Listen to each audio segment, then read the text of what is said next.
The night begins, not with silence, but with sound, soft and distant, the rhythm of bells carried by the wind. A monastery stands on the hill, its windows glowing faintly through a curtain of rain. Below, the village sleeps in fragments. Smoke seeps from the gaps of wooden roofs, drifting above fields where scarecrows tilt like crucified silhouettes. Every breath of air seems watched by something older than time. This was the world of the Middle Ages, a world trembling between heaven and hell. People did not simply live, they bargained. They bargained with rain, with soil, with spirits whose moods decided harvests and plagues. A child's cough could summon the priest. A bad omen, a comet, a stillborn lamb, might bring an entire town to its knees in prayer. To survive was to negotiate daily with the unseen. Faith was everywhere. Yet never enough. A peasant might mutter a charm while crossing himself, just in case one language of protection failed. The Virgin Mary was invoked beside forest spirits no one dared to name aloud. In smoky huts, mothers whispered over bowls of water, tracing invisible signs to ward off fever. The same hands that folded in prayer also tied red threads around wrists to keep demons away. No act was purely sacred, no fear entirely pagan. And above all this hovered the church, guardian of souls, interpreter of mystery. Its cathedrals rose like stone warnings, each spire pointing not merely toward heaven, but toward surveillance. Yet even the priests were not immune to the tremors of the age. They blessed fields against storms, sprinkled holy water over plowshares, and hung relics at the edges of villages to keep pestilence out. Holiness was a fortress under siege. Imagine the smell of tallow and incense mingling inside a chapel at dawn.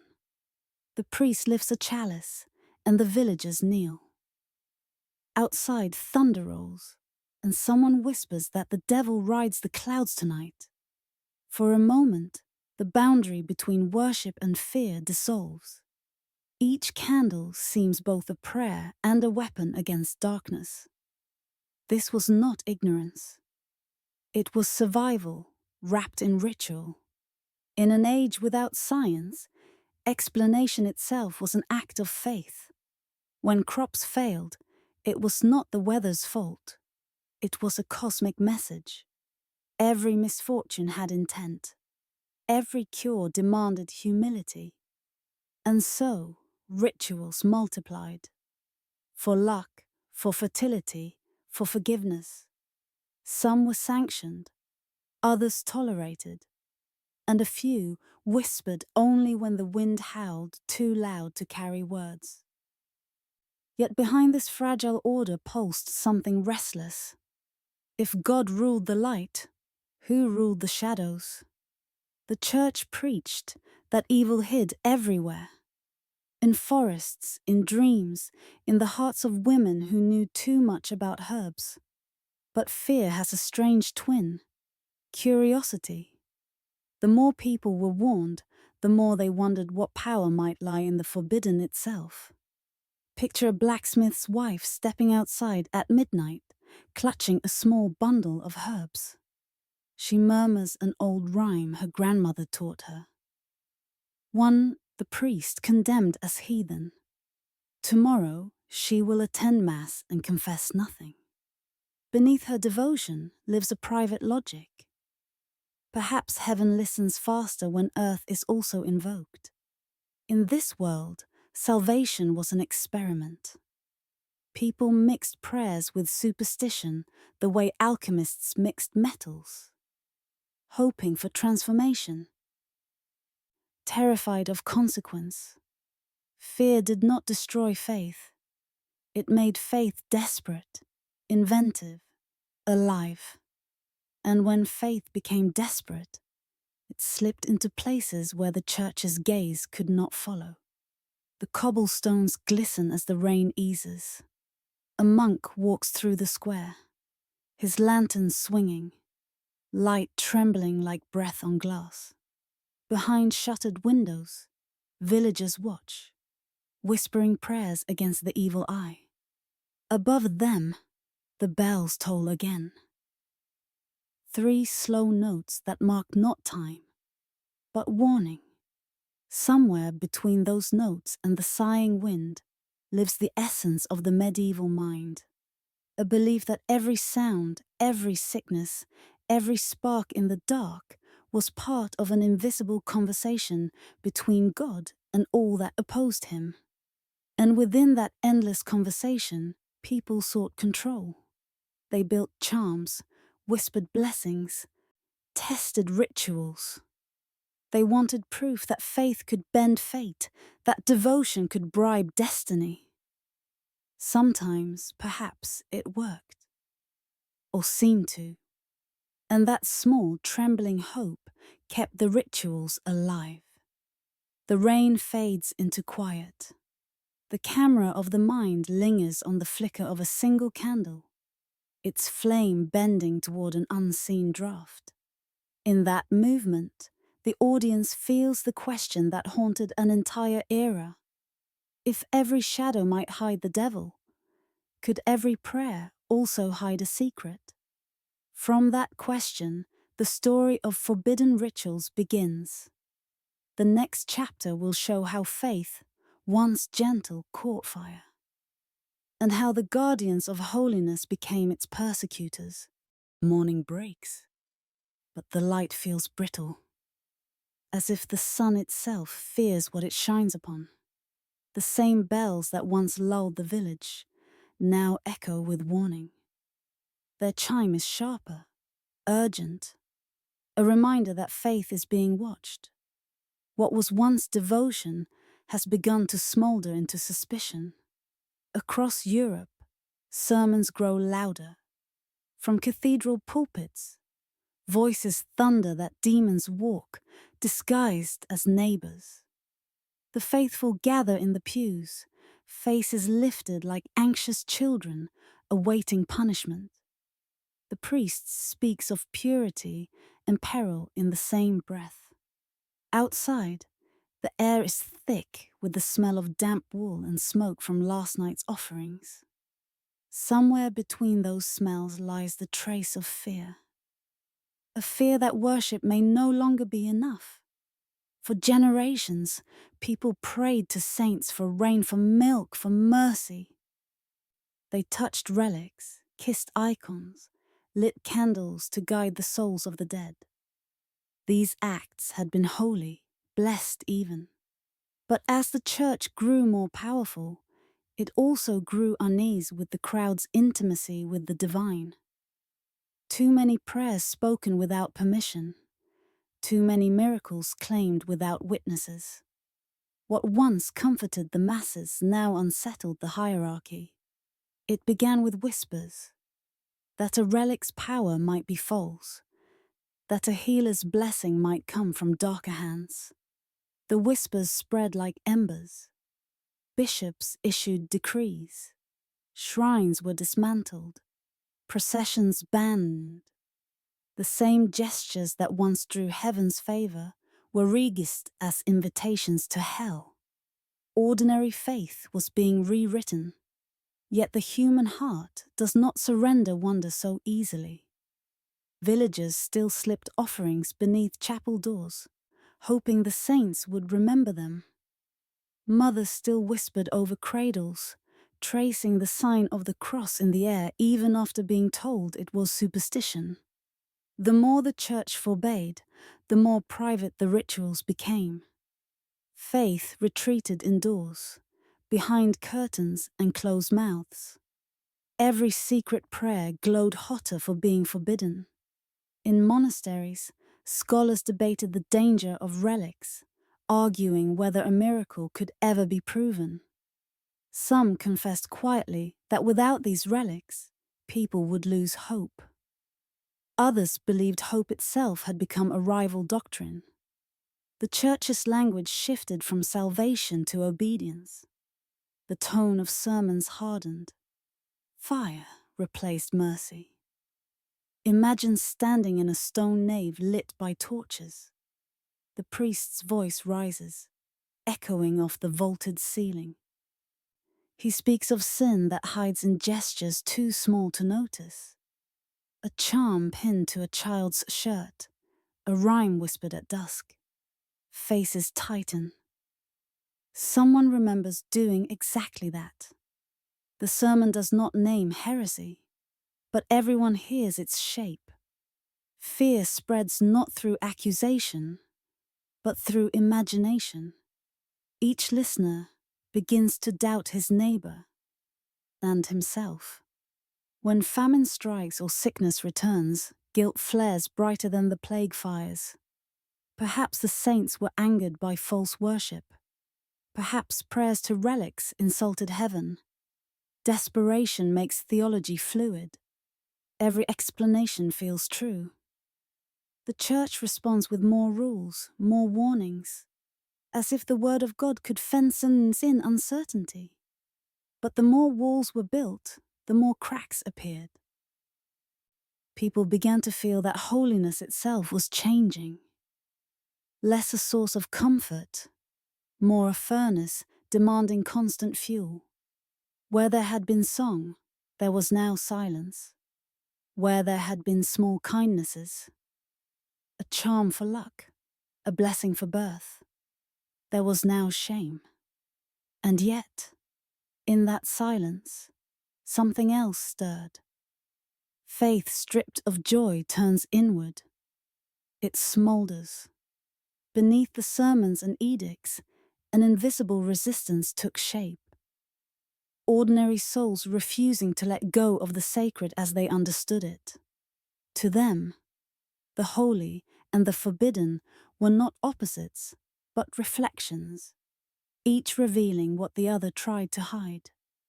The bells ring again, but they sound different now. Not an invitation, but a summons.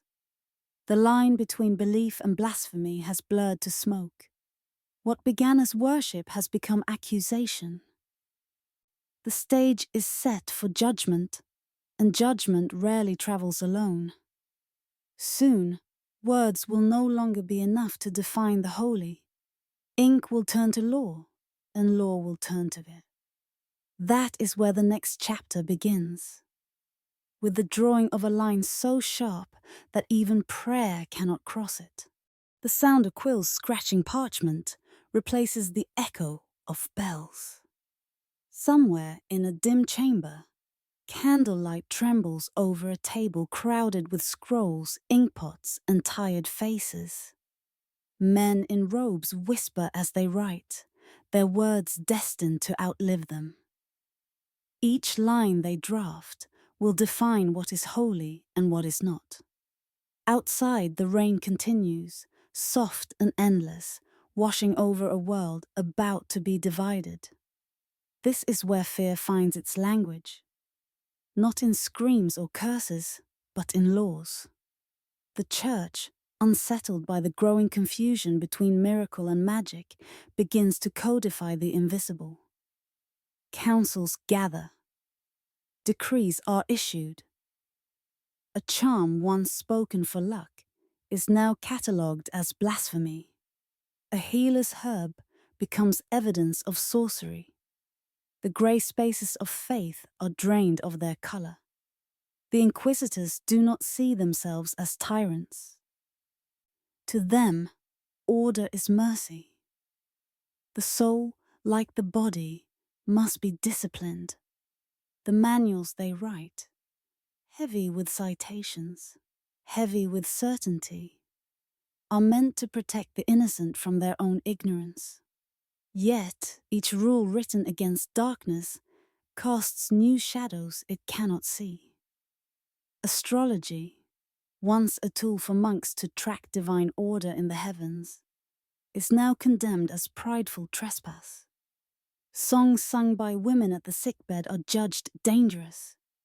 Even laughter during festivals begins to draw suspicion. The world tightens. Joy itself begins to look unholy. Still, the people remember. Old habits cling to them like the scent of smoke. A farmer still leaves a coin at the edge of his field for good harvest. A midwife still burns herbs against bad spirits, though she now calls it cleansing the air. Faith has not disappeared. It has changed costume, whispering through the cracks of new authority. In the cathedrals, sermons grow heavier. The words orthodox and pure ring with finality, as if spoken from heaven itself. But purity is a moving target. Yesterday's devotion becomes today's deviation. The faithful learn to hide their gestures, to shorten their prayers, and to measure each word as though God himself were a censor. In truth, it is not God they fear. It is his representatives on earth. Men who listen not for confessions, but for contradictions. The world begins to fracture along invisible lines. In public, people speak the new language of obedience. In private, they cling to the old vocabulary of hope. A mother still dips her fingers in water before feeding her child, though the priest warned her against pagan habits. She no longer calls it a blessing. She calls it habit. Her faith has retreated into silence, but it still breathes. By candlelight, the Inquisitor's manuals multiply, each one more confident than the last, each one claiming to know the difference between the sacred and the profane. But even as they define heresy, they also describe it, preserving in their pages the very rituals they wish to erase. Centuries later, historians will find those same pages and read what no villager dared to speak aloud. The forbidden survives through its own condemnation. And so the Church's greatest victory becomes its paradox. By naming every shadow, it gives the shadow's form. By recording sin, it ensures sin's memory. The line they draw in ink does not destroy the forbidden. It merely pushes it underground. Behind every locked door, beneath every whispered Ave Maria, something ancient waits with patient breath. The ink dries. The candle sputters.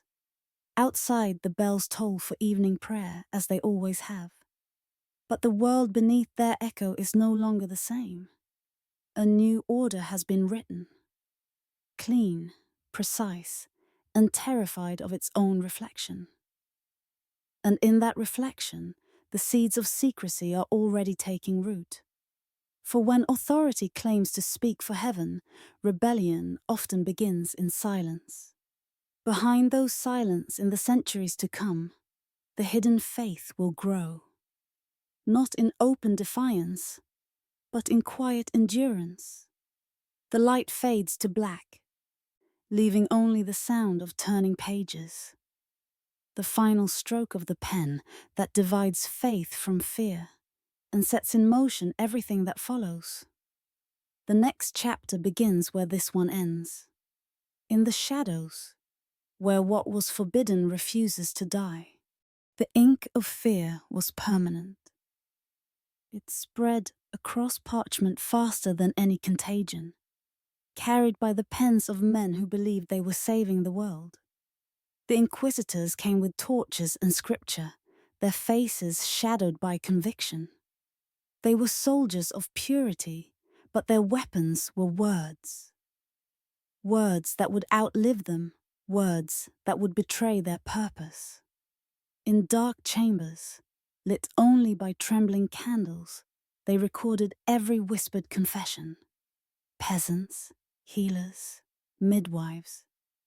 Each voice was preserved line by line.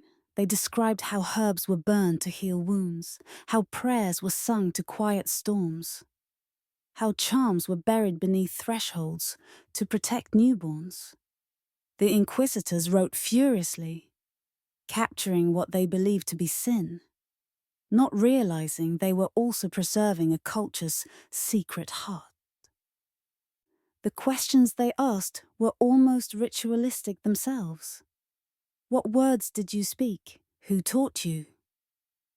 Under what moon? Each answer, dragged from trembling lips, became another line in history's strangest archive. A map of forbidden faith drawn by its enemies. Imagine the parchment crackling as it dried, the ink setting into curves that would one day reveal what ordinary people once dared to believe. When we read those records now, centuries later, we don't hear guilt, we hear survival. Beneath the formal Latin of accusation lies another rhythm. A quiet defense. A confession of hope disguised as sin. Some confessions are almost tender. A woman admits to lighting candles for the dead because the priest refused to. A shepherd confides that he whispered to the stars for guidance, not the devil. A healer explains that the herbs she used were for fevers, not curses. These voices were not monstrous. They were human, fragile, terrified.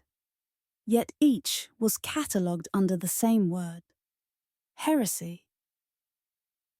The irony cuts deep. In trying to erase the forbidden, the Church accidentally became its chronicler. Every burned book left a surviving twin. A record of the trial describing what it contained. Every destroyed charm was described in detail before it was cast into the fire. The act of suppression became an act of preservation. The Inquisitor's ledgers became the forbidden's mirror, one written by its destroyers. As the narrator's voice softens, the listener begins to sense that the medieval world was not divided between saints and sinners, but between those who could speak and those who could not. The documents that remain speak for the silent. They show us not the devil's disciples, but people fumbling for safety in a world ruled by fear. And perhaps that is the greatest irony of all.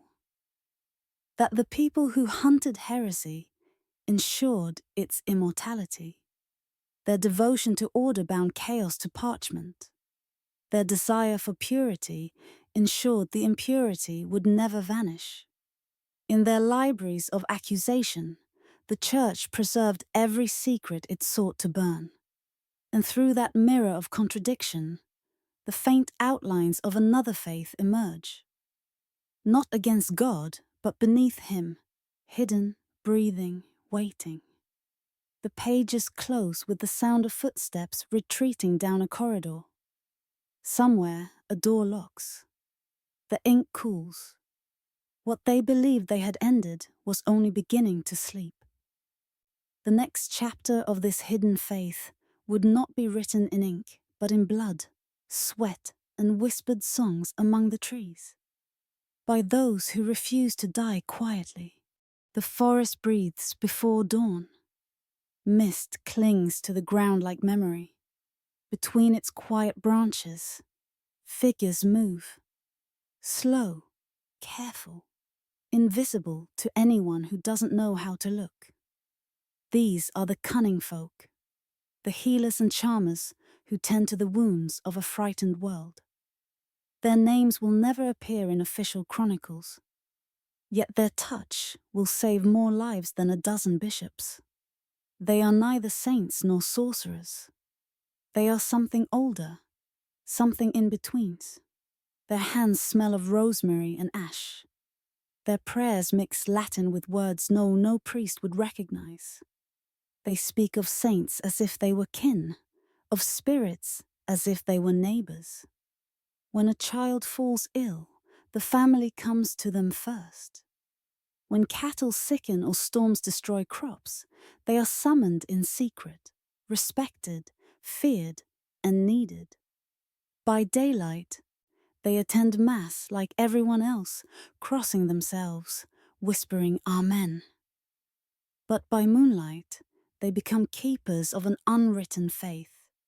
Their rituals are practical, born from generations of trial and error.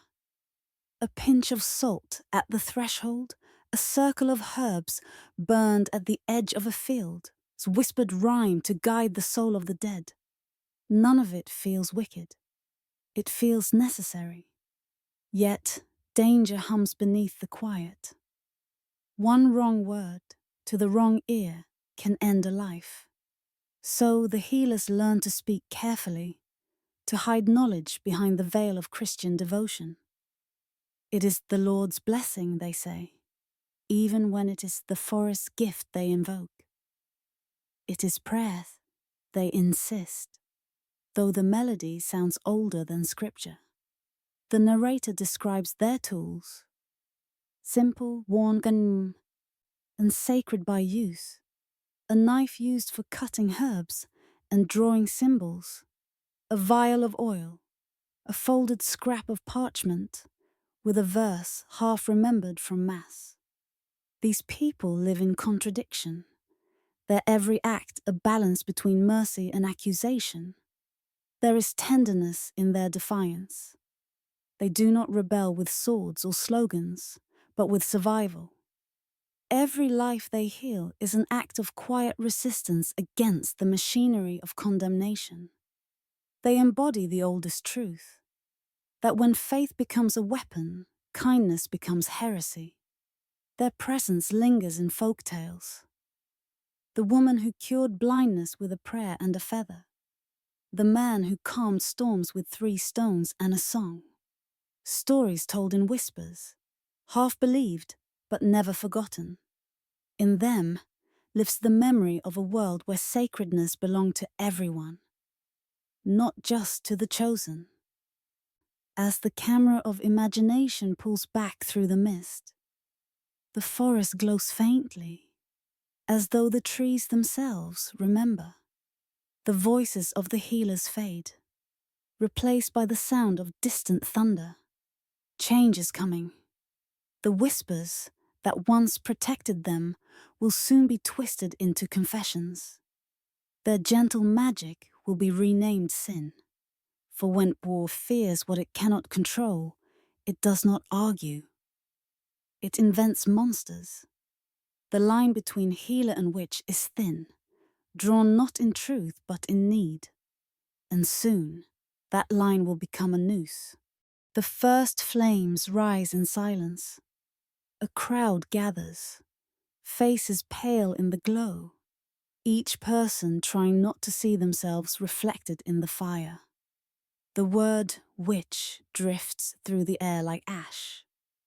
Light, harmless at first, until it lands. Once it lands, it burns. Across Europe, fear becomes spectacle. Trials spread like fever. Inquisitors trade questions for scripts. The same accusations, the same rehearsed confessions, repeated in village after village. The people accused are rarely strangers.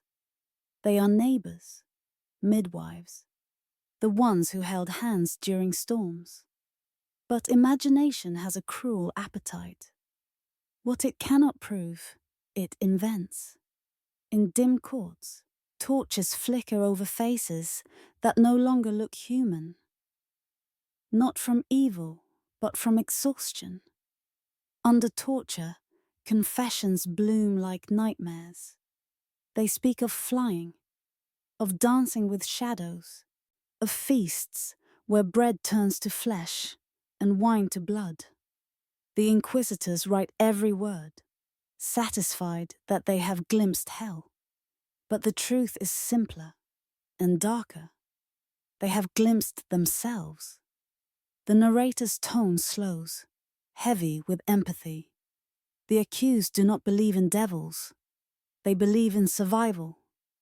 Yet their words are reshaped until survival itself sounds like sin. Each trial feeds the next. Each story grows more grotesque. What began as rumor becomes record, and record becomes faith. The church no longer needs proof. It has a script, and the world will follow it. In these stories, fear learns to dress as reason. The witch becomes a vessel for everything society wishes to destroy. Poverty, sickness, rebellion, desire. The pyre becomes the cure for all that cannot be explained. But even as the flames consume, something strange happens. Fascination flickers within horror. The forbidden becomes unforgettable. The very idea the church sought to kill takes on mythic form, surviving in imagination long after the ashes cool. Villagers leave the trials changed. They look at one another differently now, aware of the invisible threshold between accusation and death. Fear has done its work. It no longer needs the inquisitors. The crowd will police itself. The fire has moved inside them. When the last scream fades, the wind carries a scent of smoke and iron. Somewhere in that wind, the old songs whisper again, quiet but unbroken. The hidden faith has not perished. It has learned to hide deeper, to speak through symbols, dreams, and superstition. What cannot be practiced in daylight will find a place in the dark. The witch was never truly born in those trials. She was revealed, shaped from centuries of fear and longing. And when the flames die, she does not vanish, she waits in story and shadow, patient as time itself. From the ashes of persecution rises a new kind of secret power, one that no decree can burn. The next chapter will follow that pyre as it leaves the forests and enters the halls of kings, carried not by peasants, but by knights and nobles who bleed for their oaths and whisper to their gods in secret. The hall is lit by torches, their smoke curling toward rafters blackened by centuries of flame. At the center stands a table, heavy with relics and blades. The air tastes of iron and wax. Two men face each other, one armored, crowned. Between them lies no parchment, no seal, no written vow. There is only the blade, and the silence before it draws blood. In this world, promises were not made in ink. They were carved into flesh, written in red. A knight kneels, pressing his palm against the steel. The cut is shallow, deliberate. His lord does the same. Their hands meet, blood mingling before the relic of a saint. The gesture is solemn, almost sacred. In an age without contracts, flesh was proof, pain was witness, and the soul itself was collateral. The medieval mind saw blood as the language of truth. It was the one currency no liar could counterfeit. When it spilled, heaven was believed to listen. To break a blood oath was to invite divine punishment, not just disgrace. Kings used it to secure loyalty. Peasants used it to seal friendship. The power of the ritual lay not in violence, but in vulnerability. In the belief that what was shared through pain could not be undone by deceit. The narrator lingers on the imagery. Candles flickering over open palms, the mingling of red drops across a holy relic, the whispered words of allegiance spoken not to men, but to God. Such moments carried weight beyond ceremony. They were theatre, politics, and prayer entwined. Sometimes, relics replaced blades. A vassal might swear upon the bones of a saint, a splinter of the true cross, or a gospel bound in gold. The relic did not only sanctify the promise, it threatened it. To lie in the presence of the divine was to gamble with eternity. This ritual order bound empires together. A king's legitimacy flowed not just from crown or conquest, but from the visible loyalty of those who bled for him. The oath became a living document, written in veins instead of vellum. Yet beneath the solemnity ran an undercurrent of unease. Blood united, but it also accused. It marked those who had chosen and those who had not. It made loyalty absolute, and therefore fragile. When power shifted, yesterday's oath could become tomorrow's curse. The narrator's voice softens. Imagine how many hands once bore faint scars hidden beneath gloves. Each line a reminder of promises made under firelight. Some of those promises would end in betrayal, others in death. But for a time, they made the impossible visible. Faith, loyalty, devotion, all condensed into a single red moment. Before signatures, loyalty was indeed written in red. And as kingdoms grew restless and crowns trembled, those who once cut palms in allegiance began to gather in secret, their brotherhood sealed by rituals too deep for the church to bless. What began as holy ceremony would soon turn into whisper and suspicion. The sacred cut evolving into the secret sign. From the ashes of crusades and the ruins of holy wars, new orders emerged. Groups bound not by bloodlines, but by oaths. They called themselves knights, guardians, brothers. To outsiders, they were pious warriors. To those within, they were initiates of something older and stranger. The Templars, the Hospitallers, the Teutonic Knights. Their banners bore crosses. Their lips spoke scripture. Yet rumor insisted they served other masters in the dark. The narrator's voice glides like wind through a cathedral. Imagine torchlight flickering over hooded faces, each man repeating words that no priest had written.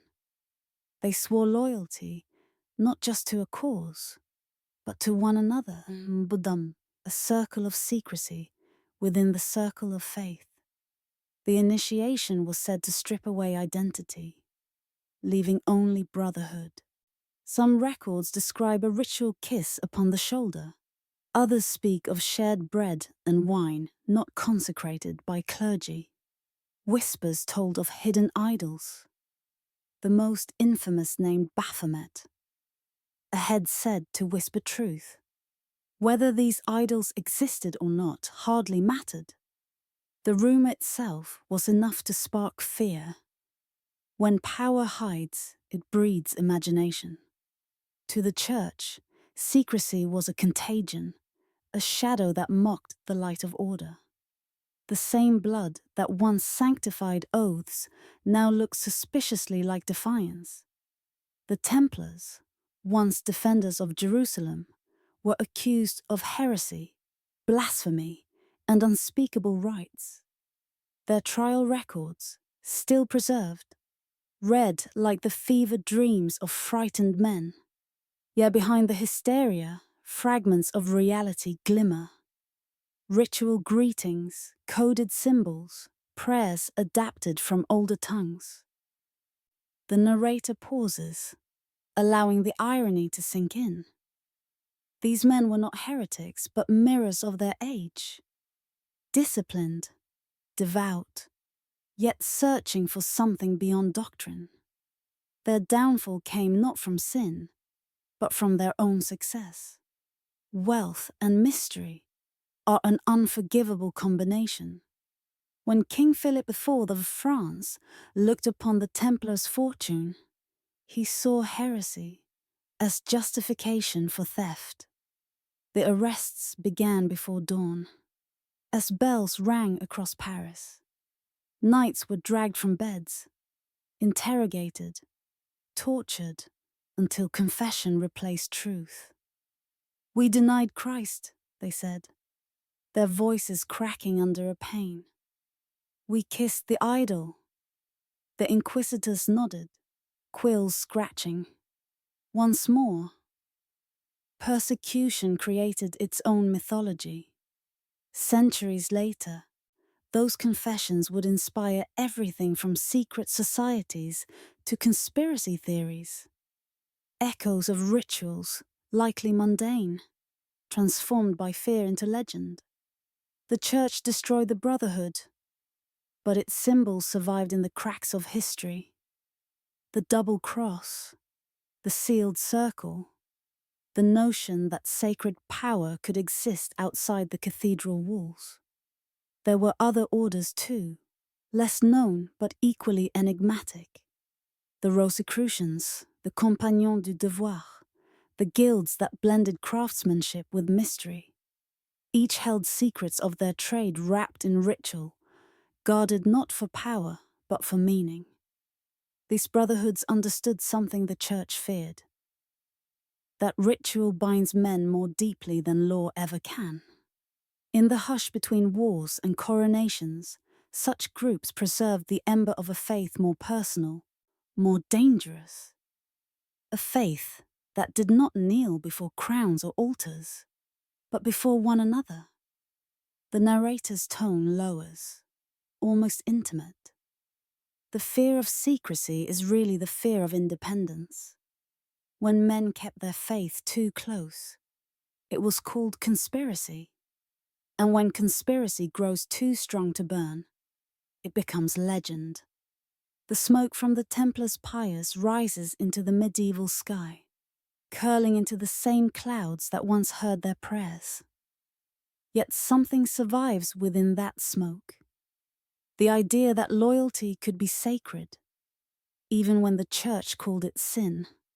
As the last embers fade, a quieter ritual remains, not one of brotherhood, but of blood and healing. The scene shifts from the sword to the surgeon's hand. In a small chamber smelling of iron and incense, a physician prepares his tools. The patient prays. The priest blesses. The knife gleams in candlelight, poised between salvation and sin. To heal, the body must bleed. The medieval physician believed the body was a reflection of the cosmos. Four humors balancing like elements in creation. Blood was the most sacred of these, the river of life that carried divine warmth.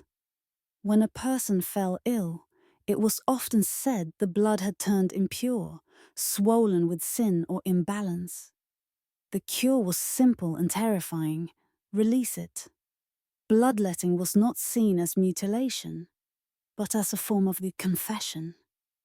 The act generated echoes of sacrifice, a small offering to appease both God and the mysterious logic of nature.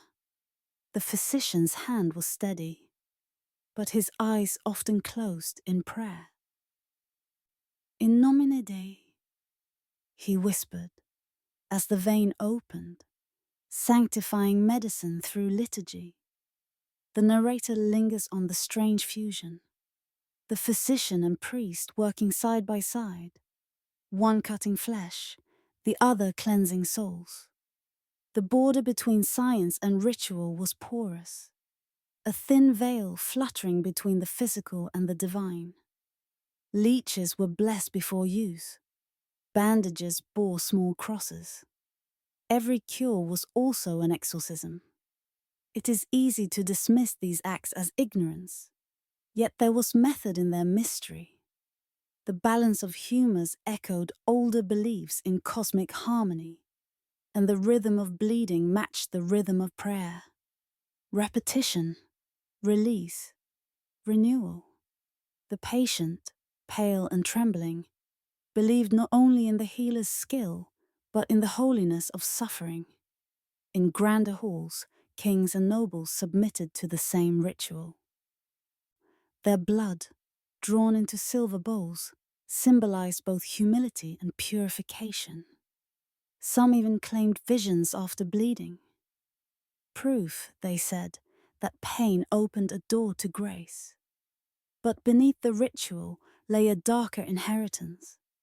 The notion that health demanded sacrifice did not begin with medicine. It came from the altar. The spilling of blood to cleanse and restore echoed the oldest theology of all. That salvation itself was born from sacrifice. In every incision lay a shadow of the crucifixion, every drop a silent prayer for redemption. And so medicine became liturgy in disguise.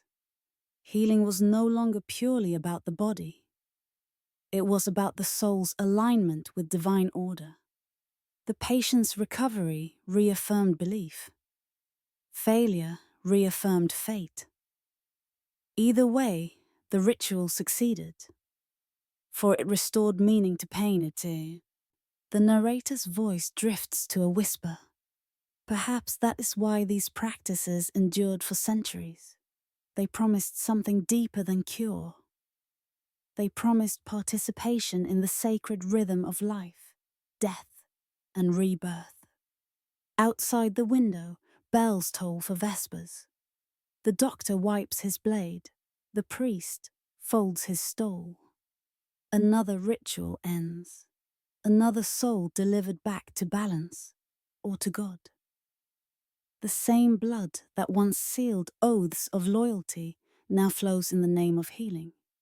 Whether spilled for power or mercy, it speaks the same language. As the light fades, the scene closes with the quiet pulse of a heartbeat, steady and uncertain. In the next chapter, pain itself will take center stage, no longer as symptom, but as salvation. Rain falls like ash over the cobbled streets. A slow procession moves forward, torches flickering between gusts of wind. The air hums with hymns. Low, trembling voices rising and breaking like waves. Beneath the hoods, faces are hidden. Bare feet slap against the stones. Leather thongs crack against flesh, leaving thin red trails that glisten under the torchlight. Each strike is deliberate. Each drop of blood is a prayer. They are called flagellants, and their gospel is pain. They wander from town to town, preaching not with words, but with wounds. When plague spreads through the villages, when fields rot, and the sky refuses mercy, they appear like ghosts of repentance. Their chant echoes through squares and alleys, miserere nobis, have mercy upon us. The people watch in silence. Some weep, some kneel, others look away, caught between awe and dread. The spectacle is both horrifying and hypnotic. Bodies turning punishment into ritual, suffering into theatre. In their movement, there is rhythm, purpose, release. They believe that by inflicting pain upon themselves, they are sparing others. Each lash, they say, draws God's gaze back to a world he has abandoned. The narrator's voice softens. Imagine the sound. The dull thud of wood on skin. The rain hissing against torches. The whispered sobs of the devout. It is a strange symphony of redemption and madness, a collective yearning to control the uncontrollable. When disease devours entire towns, logic fails, medicine falters, and only ritual remains. The flagellant's faith is born from despair, but structured like liturgy. They march in circles through marketplaces, their leader carrying a cross wound in thorns. Every 33 steps, the age of Christ, they stop, kneel, and strike again. The repetition is mechanical, trance-like, a bridge between body and spirit. Pain becomes prayer. Blood becomes confession. The church does not approve. To the bishops, these processions smell of heresy, a rebellion of suffering against authority. Yet even priests cannot deny their power. The people flock to the spectacle because it gives shape to fear. Because watching others bleed feels like proof that someone, somewhere, still believes enough to suffer for all. They beat their flesh to heal the world. And for a brief moment, the world almost seems to listen. The storms pause, the bells toll slower, and the air feels cleansed by something ancient and terrible. When dawn breaks, the flagellants disappear. Only streaks of blood remain on the stones, washed pale by the rain. But their message lingers. That pain can purify, that faith can be proven through agony. The lesson spreads quietly through the medieval mind. The closer one walks to suffering, the closer one walks to salvation. Soon, this idea will take another form. Not a voluntary march, but a judgment imposed by law. The next ritual will not be of the faithful seeking mercy, but of the condemned seeking proof. The torch will pass from penitent to executioner, and justice itself will begin to burn. A crowd gathers at the edge of a river. Mist curls above the surface as priests chant over the accused. A man accused of theft, a woman of witchcraft. There is no evidence, only faith. And faith demands demonstration. The test is simple. If they are guilty, God will reveal it. If innocent, He will protect them. The method is cruel in its elegance. Fire or water. Their ordeal was never seen as punishment, but as revelation. To medieval minds, divine justice was immediate, physical. The Church believed God spoke through signs, and human hands merely provided the stage. When the priest lowers a glowing iron into a cauldron, the crowd falls silent. The accused must plunge a hand into the boiling water and retrieve a stone. If the wound heals clean within 3 days, innocence is proven. If it festers, guilt is confirmed. Some tests reverse the logic. Suspects bound and thrown into water were guilty if they floated, for pure water rejected the impure. If they sank, they were innocent, though seldom rescued in time. In both cases, God's verdict was swift, if not merciful. The narrator's voice traces the theology. Ordeal by fire and water was the physical expression of belief that heaven participated in human law. It merged court and altar into one trembling ritual. Every scar became scripture, every blister a verse written by God's own hand. Judges did not see cruelty. They saw collaboration with the divine. And sometimes the results truly did confound reason.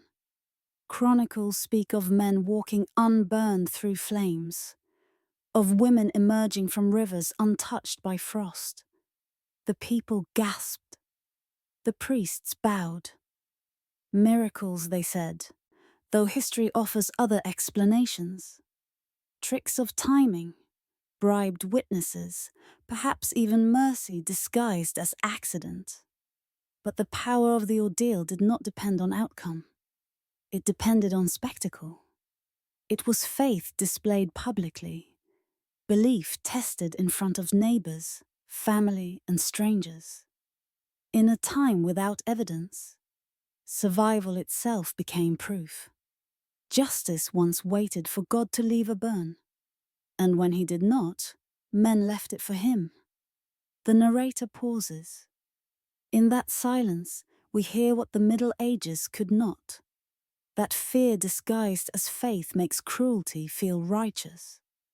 The Church eventually distanced itself from the practice, uneasy with how often the tests contradicted mercy. Yet, the logic of ordeal lingered.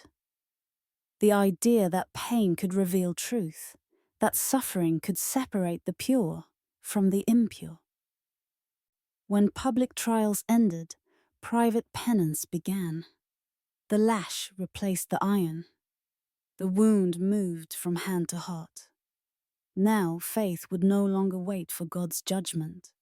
It would manufacture it.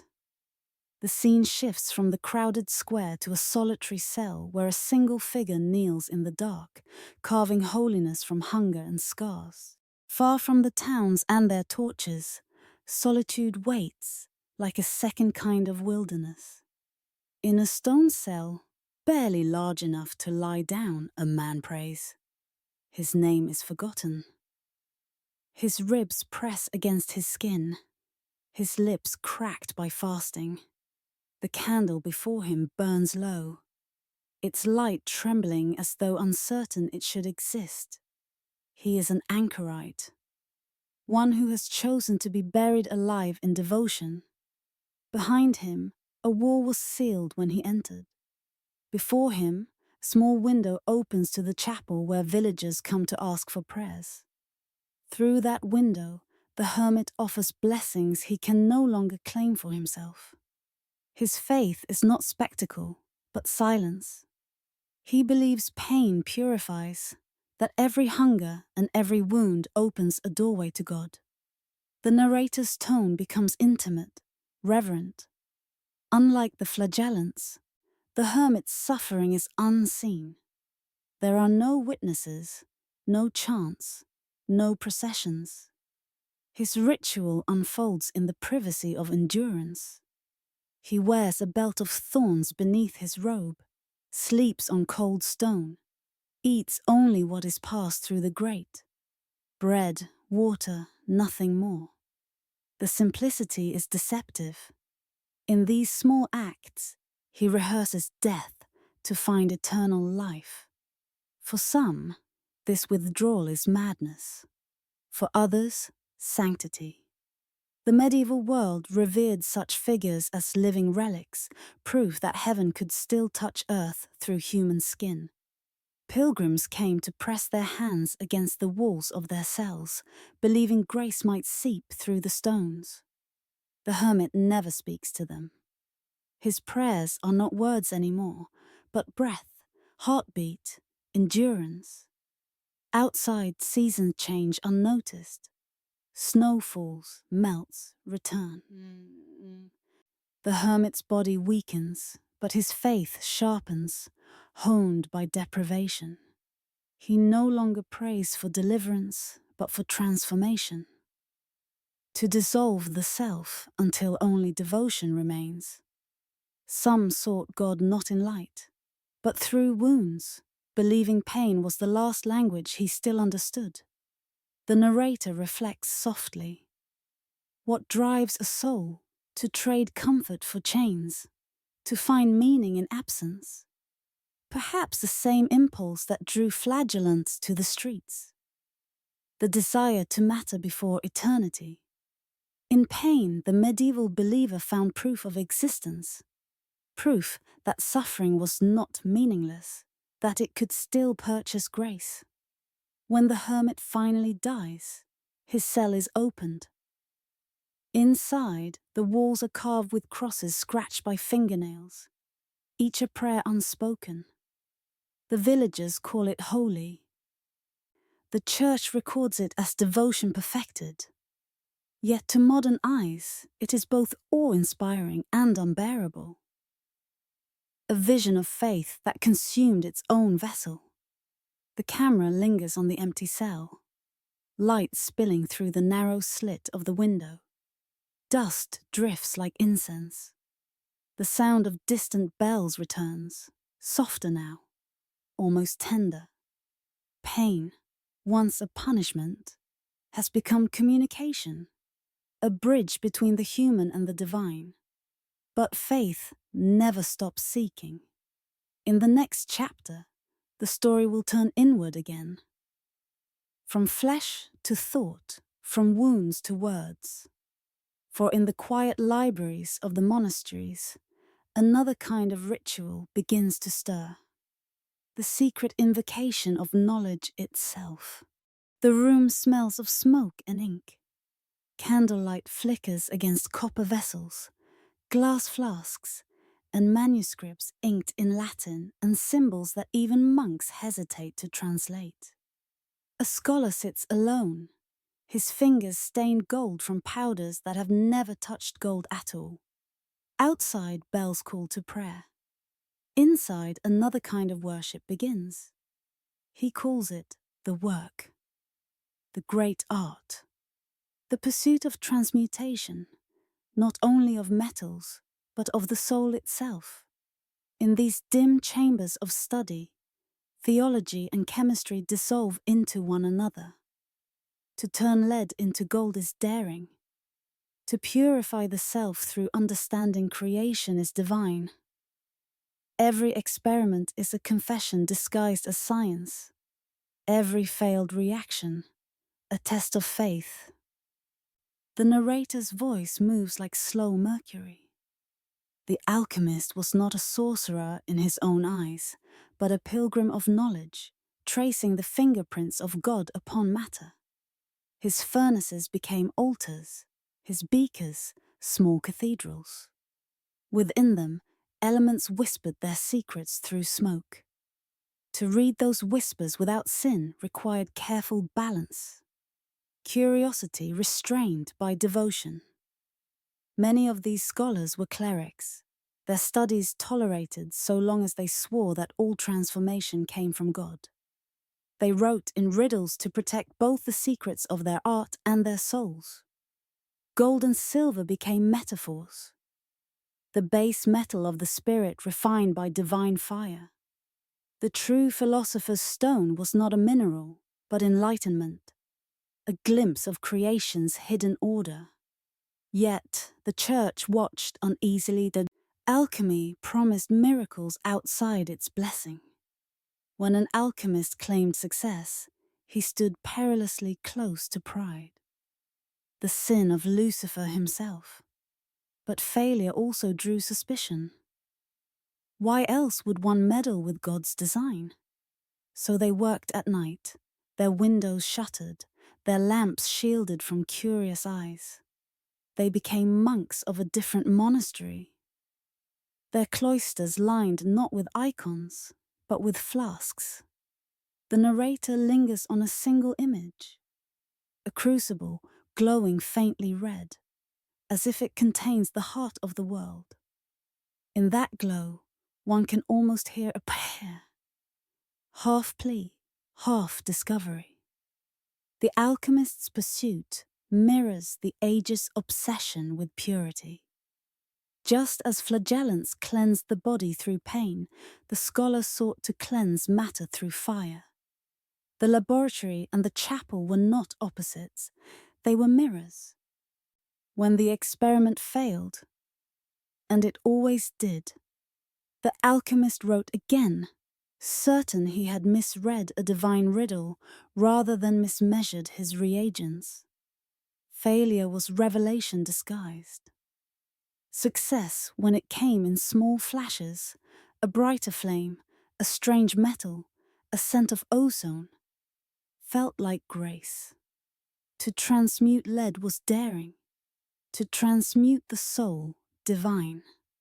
In chasing both, the scholars of the Middle Ages stumbled upon the foundations of modern science, wrapped in scripture and smoke.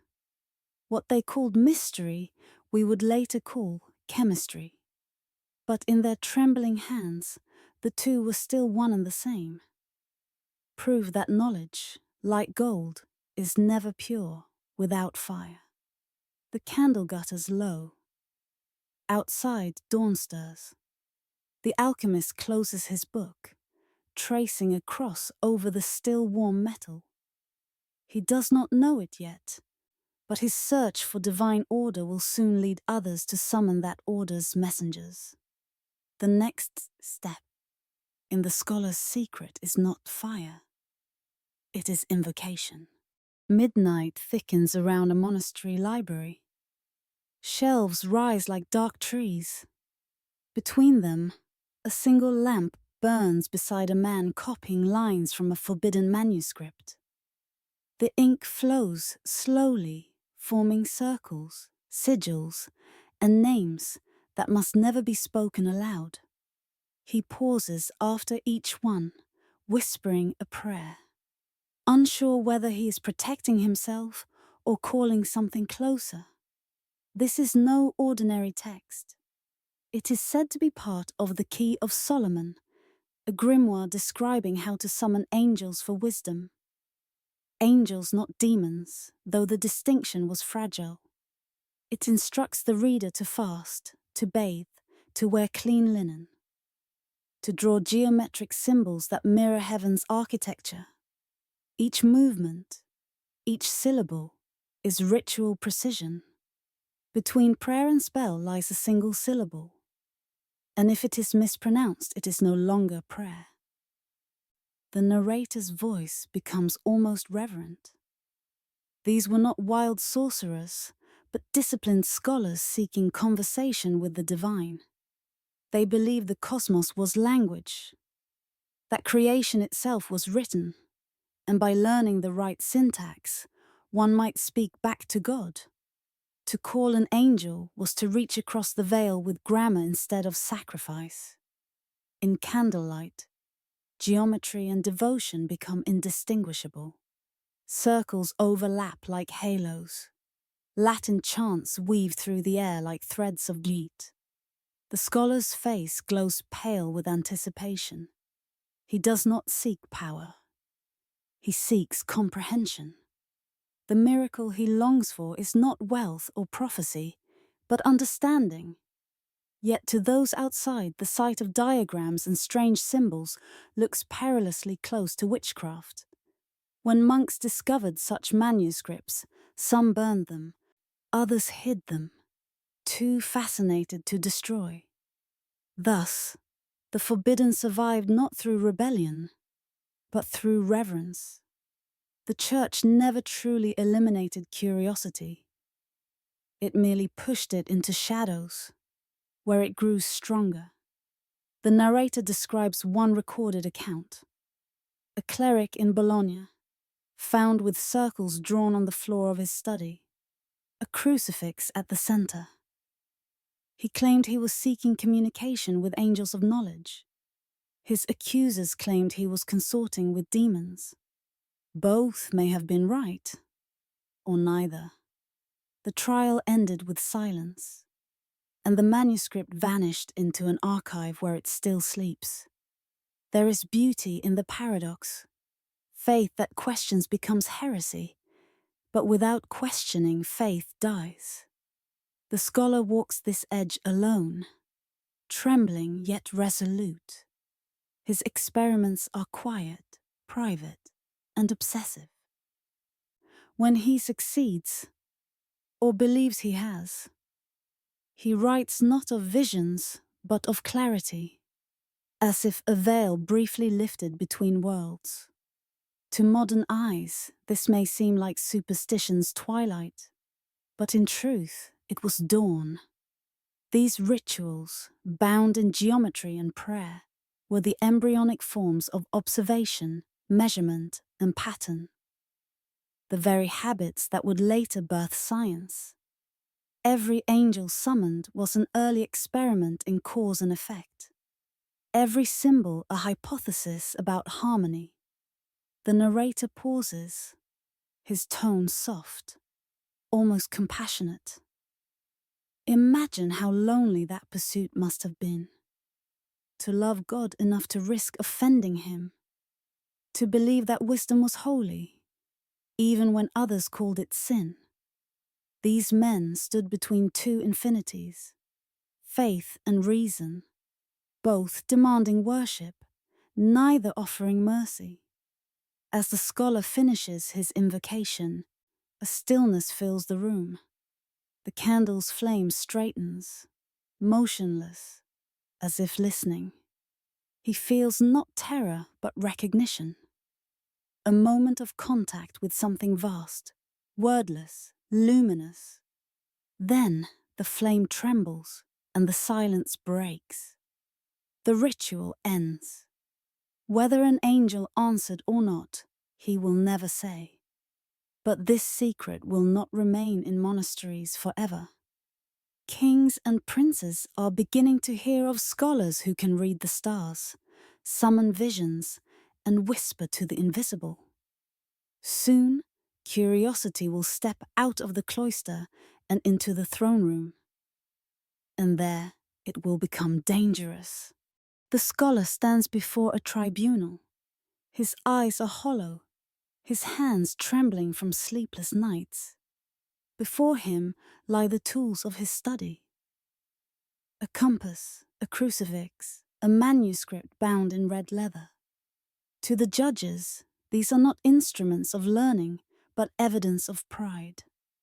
They see not curiosity, but rebellion. His crime is simple. He wanted to know too much. Every age fears its brightest minds. The Middle Ages were no exception. To question the boundaries of divine knowledge was to step onto sacred ground uninvited. Many who sought the secrets of creation found themselves accused of trying to rival it. The same flames that burned heretics now awaited the scholar who mistook wonder for arrogance. The narrator's voice becomes measured, reflective. The scholar explains that his diagrams mirror the harmony of the stars and that his experiments are prayers translated into matter. But reason is no defense against fear. The court hears geometry and hears witchcraft. They see equations and see sigils. His vocabulary and theirs no longer share meaning. In a damp cell, he writes his final notes by the light of a single candle. He speaks to posterity, to us, through the cracks of time. Knowledge, he writes, is not rebellion, but remembrance. To learn the order of creation is to remember what we once were. Hours later, the candle is extinguished. His manuscripts vanish into libraries, his name erased from records. Yet centuries later, his ideas will reappear under different names: chemistry, astronomy, philosophy. The narrator lingers on that irony. What one generation calls heresy, another calls progress. The church feared the scholar's fire, yet it was that same fire that would light the modern world. The Inquisition thought it was ending a threat, but it was merely pruning a tree that would grow back stronger. In this tension between faith and knowledge, humanity defined itself. The scholar's suffering became symbolic, a warning and an invitation. His execution was meant to silence curiosity, but instead it immortalized it. Because forbidden knowledge has a peculiar power. The more it is punished, the more it seduces. We imagine his cell now empty, his instruments gathering dust. The crucifix remains, its metal dimmed by smoke. The air still smells faintly of parchment and oil. The silence feels less like absence, more like waiting. Somewhere beyond those walls, a new century stirs. One where kings will whisper to astrologers, where popes will consult alchemists in secret, where forbidden books will travel hidden beneath robes of power. The scholar dies unknown, but his echo moves upward, toward the courts and palaces. Curiosity will not vanish, it will adapt, and in its new disguise, it will wear silk instead of sackcloth. The narrator's final words fade like embers. Knowledge always demands a price. Some pay it in fear, some pay it in blood, and some, in the quiet of night, pay it in silence, knowing that even in darkness, the mind still hungers for the light. The next chapter opens that door, where kings and queens, bound by crowns and conscience, begin to summon their own hidden forces. Not in monasteries, but behind the thrones of power. At the heart of every royal court, there is a shadow cast by the stars. It's easy to imagine the lavish banquets, the glittering jewels, the power plays between monarchs and their advisors. But hidden behind the velvet curtains and gilded thrones were those who wielded knowledge of the unseen. Royal courts, from England to the Holy Roman Empire, didn't just rely on generals and diplomats to guide their decisions. They called upon astrologers, magicians, and necromancers. Individuals whose wisdom was sought in secret and whose counsel could change the course of history. Even kings sought permission from the stars. Before making crucial decisions, monarchs consulted astrologers to understand the alignment of the heavens, as if the fate of kingdoms could be read in the celestial patterns above. The astrologers' charts were as important as the generals' maps, and a well-timed prophecy could win a crown its greatest victories or forewarn it of disastrous losses. These men, and occasionally women, were both respected and feared, for their knowledge straddled the line between divine intervention and dark art. The most powerful courts had entire barrooms dedicated to the stars. In these spaces, astrologers would cast charts to determine the most auspicious days for battle, marriage, or even the birth of a royal heir. The emperor of the Holy Roman Empire, Frederick II, was known to have consulted astrologers before every major military campaign, believing that the stars could offer direct insight into the will of God. But this wasn't just superstition. It was a form of pragmatism. Royalty needed control, not just over the present, but over the future. And in a time when the boundaries between science, magic, and religion were still blurred, those who understood the skies were seen as possessing the keys to divine knowledge. They could speak of fate before it arrived, unravel the mysteries of what was yet to be. The narrator's voice becomes reflective. Imagine the quiet tension of a royal chamber, the king's hand trembling slightly as the astrologer reads from his parchment. The king might have been surrounded by noblemen, soldiers, and advisors. Yet it was the astrologer's whispered words that held the power to steer the course of a nation. In these moments, the king was not just a ruler, but a man waiting for permission. Not from his court, but from the heavens themselves. The secret advice of these so-called magicians was not just a matter of fate, but of survival. A king who ignored the stars risked alienating both divine providence and his people. The astrologers, living on the edge of trust and suspicion, provided guidance in a language no one else could decipher. To them, the patterns above were clear. But to the monarchs who sought their wisdom, those patterns were often the only roadmap to success. Even as the church began to warn against astrology and its ties to the occult, the belief in these magicians persisted, woven deep into the fabric of statecraft. For where there were kingdoms, there were questions, and when questions were too dangerous to ask aloud, it was to the stars that royalty turned. The royal court was never simply a place of alliances and diplomacy. It was a place of ambition and desire, where passion could be as dangerous as any battlefield.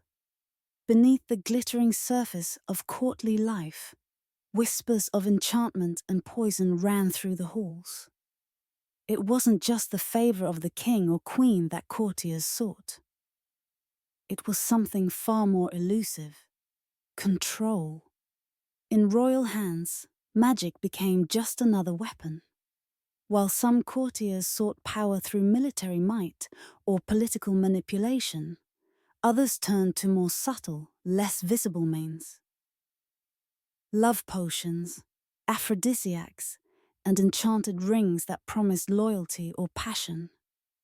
They were not just seeking affection, but dominance. To control someone's heart was to control their will. And in a world where love often dictated royal marriages and heirs, a well-timed spell could mean more than any army. The alchemists and magicians employed by courts weren't just there to concoct poisons for rival lords. They were hired to stir desire, to bind lovers, and to protect the king's most prized possessions from the reach of enemies. Recipes passed down through whispered secrets told of powders and potions that could make a man fall in love, or a woman bound in obsession. These potions were as much a part of royal politics as alliances made in the ballroom. One famous tale is of Queen Catherine de' Medici, who allegedly used a series of love potions and charms in her quest for influence at the French court. She commissioned apothecaries to create tinctures that could either enhance her beauty or help her win favor from her husband, King Henry II. Some even say she had a personal witch who would make the potions for her. But it wasn't just the love potions that courtiers craved. In a world where poison was an accepted method of removing rivals, the same magicians who crafted aphrodisiacs also perfected the art of the deadly brew. The infamous Borgias, known for their ruthless tactics, often employed poison in their battles for control of the throne, their most trusted servants being those who knew how to create untraceable poisons. The court was a place where ambition, fear, and desire blurred. In one moment, a courtier could be speaking of love, and in the next, they could be planning a rival's demise. The thin veil between the sacred and the profane grew thinner still, as magic became less of an occult practice and more of a political tool. The narrator's voice dips into the eerie. Imagine the night as the king sips from his chalice, the taste of the wine mingling with something far more dangerous than mere desire. A potion that could bind, break, or manipulate. In this world, nothing was ever simply a drink, a charm, or a prayer. Everything held the potential for both creation and destruction. Soon, the palace would shift from charm to prophecy, from love to fate. The stars no longer just whispered. They shouted. When a comet crossed the sky, it wasn't just an astronomical event. It was an omen. The heavens didn't just speak to the faithful. They spoke to kings. In the midst of political turmoil, astrologers and prophets were summoned not just for their knowledge of the stars, but for their insight into the fate of nations. Dynastic crises and the looming threat of war made prophecy a tool of power. A whisper from the heavens could rewrite a crown's destiny. Rulers would call upon their court astrologers to interpret these celestial signs, hoping for guidance before making monumental decisions. When King Henry VI of England struggled with mental illness, his advisors sought out astrologers to determine when he might recover, believing that the planets controlled not just the weather, but the well-being of the king. At times, royal decisions were made not based on intelligence or strategy, but on the star's decree. But not all prophecies were so easily believed. When the infamous comet of 1066 appeared over England, it was seen as a harbinger of doom. The Anglo-Saxons believed the comet was a sign that the Norman invasion was imminent. A terrifying prophecy that turned out to be true. The sky seemed to conspire with fate, and those who watched its movements could not help but see the world bending toward their predictions. But prophecy was not always so accurate.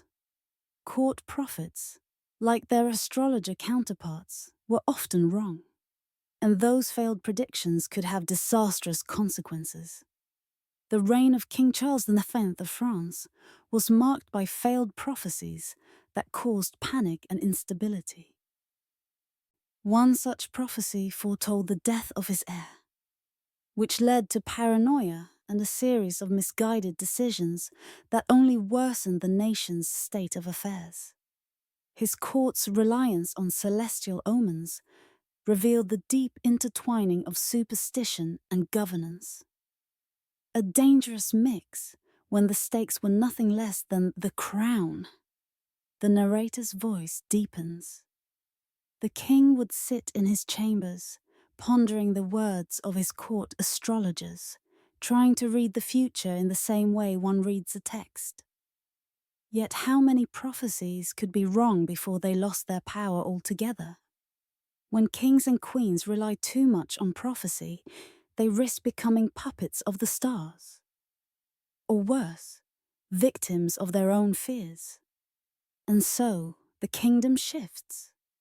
The stars that once guided the monarchs now grow distant, their predictions now reduced to the silent whispers of the past. Prophecy ceases to be a tool and becomes a symbol of the fragile, fearful grip the monarchy holds on fate. The people begin to question the heavens, and with that doubt, the divine authority of kings begins to fade. As the last prophecies crumble under the weight of failed predictions, the court turns to something new. The stage is set for the next chapter, where the crown faces a different kind of challenge. Not from the stars, but from the battlefield. The air is thick with the scent of iron and oil. Beneath banners of crosses and crusaders' coats of arms, the army assembles. The soldiers stand tall, their faces set in grim determination. But their hearts are filled with something else entirely. For they are not just men in armor. They are pilgrims, knights, and warriors on a divine mission. Their swords are blessed, their shields anointed, and above all, their spirits are girded with something more intangible, yet more powerful: faith. The men of the Crusades, in particular, were taught to see battle as something more than war. It was a sacred task, a holy endeavor that would cleanse their souls and grant them eternal salvation. To fight for God was to fight not just for land or riches, but for the very grace of heaven itself. Before every battle, the soldiers knelt, their hands clasped in prayer, receiving relic blessings and drinking consecrated wine. The same wine that symbolized the blood of Christ now fortified them for the blood they were about to spill. The narrator reflects. Imagine the weight of this belief, the knowledge that each swing of a sword could be a blow struck on behalf of God, that each life taken in battle might be a sacrifice in the name of holiness. Crusader chronicles, passed down through generations, describe miraculous visions seen just before major victories. Soldiers claim to have seen angels in the sky, their wings unfurling as they watched over the battlefield. The very air, it seemed, was charged with the divine. For the men who went to war with such conviction, faith became armor, a shield that was as strong as the steel they carried. Every moment of doubt was banished by the promise of heavenly favor. Every battle cry echoed with the belief that the will of God was guiding them, that they marched not alone, but with heaven's legions at their side. This wasn't superstition. To them, it was certainty. As the soldiers readied themselves for war, they weren't merely preparing to face enemies. They were preparing to face a test of their souls. The crusader did not march to a battlefield, but into the heart of divine judgment, and the outcome, for him, was already written in the stars. Victory was a matter of faith, and if they were defeated, the soldiers believed their deaths would still be glorious, for they would die in God's service. And yet, beneath the surface of these sacred convictions, there lingered a strange tension, a deep-seated understanding that even in the name of holiness, the battlefield was a place where magic and ritual would sometimes intertwine. The Crusades were as much a fight for the soul as they were for territory. And in the wake of their bloody marches, the line between the divine and the occult was always hazy, always shifting. The narrator's voice takes a darker turn. The very belief that they were guided by heaven would soon give way to darker forces. And those forces would come to define not just the battlefield, but the magic of war itself. As dawn rises over the battlefield, it isn't just weapons that are prepared, but souls. The soldiers, now armored and armed, stand not only ready to defend their lives, but to defend their faith. In this world, weapons were not just tools of war. They were extensions of divine will, vessels of holy power. But not all weapons were created equal, and not all weapons were blessed. Some were feared. Every blade carried a prayer or a curse. Warriors adorned their swords with inscriptions of saints' names, protective runes, and symbols of power. These weapons were believed to carry the strength of the names they bore. The very metal of a sword was thought to absorb the prayers whispered over it, and the rituals performed to sanctify it would turn it into an instrument of divine wrath. But the weapons that carried these marks were not always what they seemed. Rumors spread about cursed swords, blades once wielded by notorious knights and warriors who had turned their backs on divine favor. These swords were believed to be tainted by the blood of those who had misused them, each strike cursed by the sins of their past wielders. Such weapons were thought to carry bad luck and to bring destruction not just to the enemy, but to their own bearers. A sword that had tasted too much blood would never again be pure, and the warrior who used it was doomed to be consumed by the very violence it had wrought. But even in such superstition, there was practical power. Charms, amulets, and talismans were scattered throughout the camp, worn by soldiers like precious relics. Some soldiers believed that they could ward off evil spirits and guarantee victory with simple objects: a piece of blessed cloth, a small vial of holy water, or a scrap of parchment from a saint's relic. These seemingly mundane items became personal anchors, reminders of divine protection. And yet, the same battlefields where faith thrived also became battlegrounds for darker forces. Stories tell of knights who turned to forbidden knowledge to win wars, using curses and dark rituals.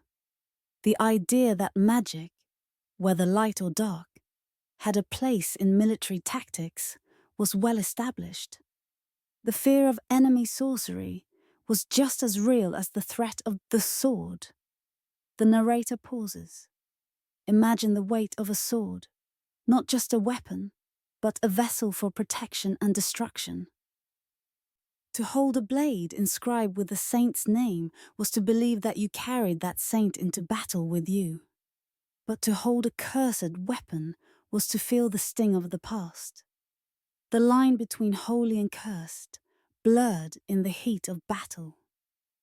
And in the midst of that confusion, the desire for victory would often lead men to reach for anything that might tip the scales, even if it meant stepping beyond the light. Now, as the battle draws near, the soldiers' rituals take on an even more urgent tone. The fight ahead will not only be for land, but for the soul. And some soldiers will call upon forces far darker than they ever imagined to protect themselves in the chaos of war. The battle rages until it fades into a silent stillness, the dust of war settling over bodies, shields, and broken swords. The wounded moan in pain. The dying whisper last words into the air that smells of blood and smoke. And in that silence, the dead are counted. the soldiers who will never return to their families, whose names will be forgotten, their lives lost to the fog of war. But the dead do not go quietly. Even in death, the soldier's spirit demanded ceremony. The medieval world had a complicated relationship with death. The dead were not simply gone. They were believed to be somewhere, lingering between the world of the living and the afterlife. In the midst of the horrors of war, the church, which had once blessed the soldiers for battle, now sought to ensure that the souls of the fallen were properly honored. Soldiers killed in battle, especially those who died without the sacrament, were believed to be at risk of wandering the earth, their spirits restless. As such, rites for the dead were crucial, but these rites were often as violent and urgent as the battles themselves. Mass graves were dug in haste, the bodies hurriedly thrown in, but ceremonies were performed nonetheless. The priests would recite prayers over the fallen, their words meant to guide the souls safely into the next world. Sometimes, the bodies were left unburied. This was a particular form of penance. The belief that the unburied dead could not rest until they were acknowledged. These souls were believed to bring misfortune, and to ignore them was to defy the very fabric of divine order. In the midst of death's chaos, rites of protection and purification were performed.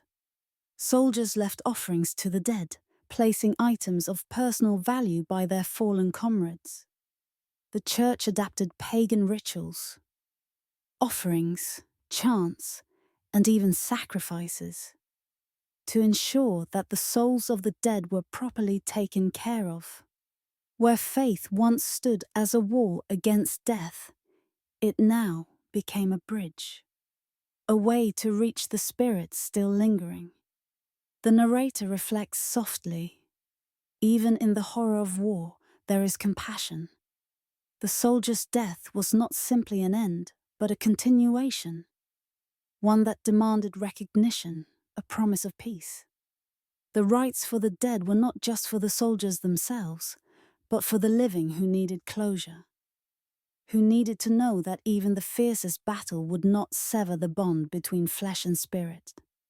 As the battlefield quiets, the last prayer is said, and the dead are left behind. The soldiers march forward, leaving the fallen to rest. The living, too, will carry their own burdens, haunted by what they've done, by what they've seen. But the rituals of death, like the rituals of life, will continue, carried on in the hearts of those who survive. Now the scene shifts, from the grim rites of war to a broader view, from individual death to the collective rituals of society.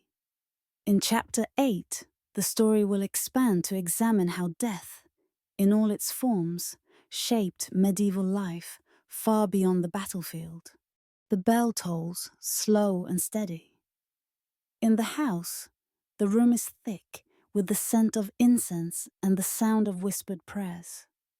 The body lies still, but everything around it moves. The flickering candles, the heavy air, the family kneeling in reverence. The priest recites the sacred words of the last rites, his voice low and rhythmic, like a heartbeat in the dark. But beneath his ritual, there are other whispers, the old charms that the family mutters under their breath, words passed down through generations. They feared not death itself, but getting the ritual wrong. For death was not an ending, but a journey, a transition that required careful negotiation. The Christian rituals of the time, the prayers, the blessing of the body, the sealing of the grave, were meant to guide the soul safely into the afterlife. But these rituals did not stand alone. There were still remnants of older beliefs, those quiet gestures born from the pagan past, lingering like shadows over the new Christian rites. coins were placed on the eyes or in the mouth of the deceased, a final gift to pay for passage into the next world.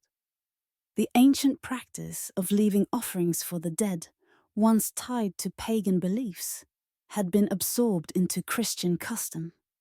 The coin symbolized a toll for crossing the river Styx, and though the Christian soul was not bound by such things, the old customs did not die easily. Herbs were scattered over the body or placed beneath the pillow to purify the spirit, a remnant of ancient beliefs in the cleansing power of nature. These rituals, though hidden beneath Christian symbols, served as a way to ensure the soul's safe passage. Whether or not they believed in the old gods, people still felt the pull of their ancient customs, their rites of protection, their prayers for the dead. The priest's prayer rises in the air, steady and unwavering. But the family, though they bow their heads, still murmurs their own words. The gap between the new and the old is not so wide. The soul, after all, is not so easily bound by doctrine. And as the body is prepared for burial, it is not just a person who has died, but a ritual that must be perfected. For if the rite is performed improperly, if the rituals are not followed to the letter, what might happen to the soul? Could it wander, unable to find peace? Could it return, restless and unforgiven? These questions gnawed at the hearts of the living, who believed that death was a transition they could not afford to get wrong. The narrator's voice softens. The living, too, were bound to the ritual. It was their task to guide the soul, to ensure that the final journey was made correctly. There was fear not just of death, but of the failure to perform the rites that would secure a peaceful passage. And so, death was handled with the utmost care. Not just out of love, but out of necessity. The living feared that the soul could come back, asking for what it had been denied in life. As the last prayer is said, the room falls silent. The body is prepared for burial, and the transition begins. But this is only the first step. The body must be laid to rest, and there are other rituals yet to be performed. In the next section, we will turn our gaze from the preparations to the graves themselves, where secrets and fears lie buried. Beneath the earth, the dead lie still. Or so it seems. The soil above them is soft, damp, and unmarked by time. But beneath the surface, there is more than just the quiet of death. There are clues left behind, hints of ancient fears, and rituals not bound by the teachings of the church. Archaeological findings reveal strange burial practices that speak of a deep fear of the dead, a fear that they might return. Corpse bound at the wrists, stones placed over the eyes, bricks placed in the mouths of the deceased. These were not just acts of superstition. These were desperate measures, meant to ensure that the dead could not rise. To some, the grave was not a place of rest, but a prison. Some graves were locked from the inside, with terror. The practice of binding the corpse was common in certain parts of medieval Europe. The body was tied, often with the arms folded tightly across the chest, to prevent any movement. For there was a fear that the body might come back to life. A fear that was only heightened by the belief in witches and spirits that could animate the dead. The dead were not just souls, but potential threats. Walking nightmares that could haunt the living if left unbound. In some cases, bricks were placed in the mouth of the deceased. These mouth stones were meant to silence the dead, to prevent them from speaking, from crying out. The dead, it was believed, might try to speak, to warn the living, to curse them, or to demand something from them. These graves, once uncovered, tell a story of deep-rooted fears of the restless dead, a fear that transcended religion and reached into the very bones of the people. But the most troubling of all were the graves that were found with bodies buried in a position that was anything but restful. Bodies were found on their sides, in twisted postures, with their arms and legs bound tightly to prevent any movement. These corpses had been buried, not for peace, but for containment. The grave was meant to be both sanctuary and prison, a place where the soul could not escape, and where the body would remain motionless, forever still.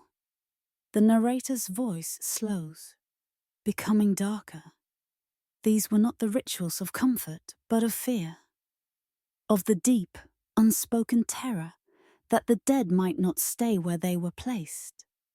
The church had provided the rituals of death, but it had not erased the ancient belief that the dead were dangerous, that their spirits could escape and wreak havoc. Even in burial, there was a desperate need to keep the dead in their place. As these gravesites are uncovered, historians and archaeologists continue to puzzle over these strange practices. What drove these people to such extremes? Was it simply superstition? Or was there something deeper at work? A primal fear of the unknown? The dead, after all, are not just gone. They linger in our memories, our fears, and in the rituals we perform to make sure they stay where they belong. The journey of the dead doesn't end with burial, though. For those who left no body behind, or for those who were deemed holy, there was another kind of ritual, the creation of relics. These relics, as we will see in the next section, transform the dead into something more than memories. They became symbols of power and the source of an economy of holiness that would forever blur the line between the living and the dead. In the dimly lit chambers of the monasteries, something strange happens. Saints' bones are not just buried, they are displayed. Blood vials are not only preserved, they are venerated. The dead are not allowed to rest. They are made to live again, in a way that the living can touch, see, and feel. Relics of the dead became the most valuable objects in medieval society, both spiritually and materially. The dead still ruled the living, one relic at a time. To possess a relic was to hold power. The church's economy, particularly in the Middle Ages, revolved not just around the spiritual, but around the material remnants of the holy. A saint's bone was worth its weight in gold, or even more. Relics, often accompanied by stories of miracles and divine favor, became commodities. Traded, sold, and stolen. A vial of Christ's blood or a sliver of St. Peter's bone could confer not just holiness but legitimacy. Kings, queens, and emperors fought over these sacred objects, for they believed that possessing them gave them favor with the divine. The church, too, depended on relics. On the one hand, it condemned the worship of bones and blood as idolatry. On the other, it actively encouraged the acquisition and veneration of relics to increase the faith of its followers. The church was caught between its desire to maintain control and its need to appease the very superstitions it sought to destroy. Relics became a bridge between the divine and the material, a place where faith could be touched, held, and purchased. The narrator reflects. Imagine a king walking into his chapel, his eyes resting on a small vial of blood, a relic that promised him victory in battle or an answer to his prayer. Imagine a pilgrim traveling miles to kiss a saint's bone, believing it would cure his sick child or bring him prosperity. The dead, in this way, were not truly gone. They were made to live again, to serve the living in ways that made both the sacred and the profane inseparable. In the end, the relic was not just an object. It was a symbol of control. The living did not have to fear death if they could hold it in their hands, if they could make it work for them, and so the dead continued to rule. Not as spirits wandering the earth, but as objects of power, relics of the past that shaped the present. Now the dead are placed back in their tombs, but their influence lives on. The relics, the bones, the blood, all continue to shape the world, both physically and spiritually. The rituals of death do not end with burial. They continue to resonate long after the bodies have turned to dust. With this understanding of death, burial, and resurrection, the next chapter will turn its attention from the dead to the living, from burial to the burning passions that drive men to do the impossible, to seek the forbidden, to desire what is unattainable. In the quiet corners of medieval Europe, life surged in ways that defied doctrine. The Church, in its desire to sanctify the soul, cast the body as sinful, a vessel of temptation, a prison that needed constant discipline. Yet, for all the Church's teachings on the body's inherent corruption, there was an undeniable tension that pulsed beneath its austere surface. The rhythm of the earth, of birth and death, of seasons changing and bodies entwining, could not be silenced. In the fields outside village walls, peasants still clung to the old rites, rites that celebrated the very thing the Church sought to suppress: fertility, desire, and the body's primal energy. Spring festivals exploded with life. The air, heavy with the scent of fresh earth, was filled with dancing, with laughter, with song. Young men and women, their faces flushed with the warmth of the sun, would gather in secret to offer prayers to ancient gods of growth and renewal. These were no mere festivals. They were sacred rites rooted in pre-Christian soil, rites that celebrated the body as a force of life, not sin. The contrast between the Church's moral austerity and the peasant's earthy joy is stark. The priests, robed in their somber garments, would stand at the altar preaching about abstinence and purity, their words echoing the sanctity of the soul. Meanwhile, outside, the people sang, danced, and made offerings to the earth, and to the cycles of life and death that no doctrine could truly control. When desire was forbidden, celebration became resistance. The peasant's body was not the enemy. It was a tool of life. To grow, to create, to give. But in the eyes of the Church, it was a battleground, and any joy derived from its pleasures was suspect. Yet, no matter how many sermons were preached, no matter how many edicts were passed, the rhythm of the seasons and the pulse of human desire could not be constrained. The Church, in its attempts to control the body, overlooked one fundamental truth: that the body, though bound by sin, was also a vessel of joy, of creation, of connection. While the Church's focus was on keeping the soul pure, the peasants and villagers continued to embrace the body's power, believing that the energy of life was not something to be suppressed, but something to be celebrated. As the narrator's voice drifts softly, we begin to sense the unresolved tension between the sacred and the profane. The Church taught submission, but the people taught celebration. And this celebration was not rebellion. It was survival, an assertion of life itself. The rituals of spring, of fertility, and of union weren't acts of defiance. They were acts of resistance to the forces that sought to deny the body its power, its voice. Now we shift from these public displays of resistance to the private rituals of love and desire.